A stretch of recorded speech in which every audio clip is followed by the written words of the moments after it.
السلام عليكم ورحمة الله وبركاته. الحمد لله رب العالمين،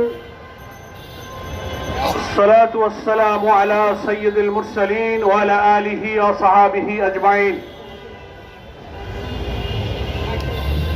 জুলাই গণ অভ্যুত্থানের দ্বিতীয় বার্ষিকী উপলক্ষে 11 দলীয় ঐক্যের মাসব্যাপী কর্মসূচির অন্যতম কর্মসূচি হিসেবে আজ 16 জুলাই সারা দেশে শহীদ পরিবার, জুলাই যোদ্ধাদেরকে নিয়ে ঘোষিত র্যালি পূর্ব সমাবেশে সংগ্রামী 11 দলীয় ঐক্যের নেতৃবৃন্দ, জাতীয় নেতৃবৃন্দ, সাংবাদিক বন্ধুগণ, সুধীবৃন্দ এবং আমার প্রিয় দেশবাসী ভাই ও বোনেরা, আমরা সবাই জানি আজ ঐতিহাসিক 16 জুলাই, যাকে আমরা শহীদ দিবস হিসেবে আজকে পালন করছি।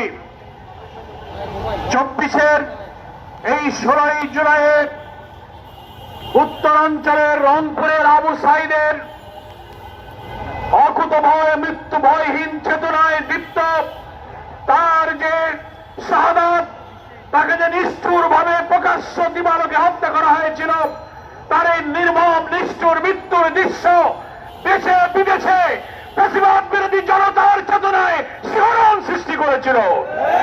সেই চেতনায় বাংলাদেশ জেগে উঠেছিল। এই 16 জুলাইতে আরো শহীদ হয়েছিল চট্টগ্রামের ওয়াসিম, ঢাকা রাজধানী সায়েন্স ল্যাবে ফয়সাল ফারুক, সবুজ শাহজাহান, অনেক মিলিয়ে মোট 6 দিন 6 জন এই 16 জুলাইতে সেদিন শাহাদাত বরণ করেছিল। সারা দেশ অগ্নিগর্ভ হয়ে উঠেছিল। গুলি, নির্মমভাবে আহত, হত্যাকাণ্ডের ঘটনা একের পর এক আগে পরে ঘটেই চলেছিল। আজকে আমরা সেই দিনের স্মরণে 11 দলীয় ঐক্যের পক্ষ থেকে আমরা শহীদ দিবস পালন করছি।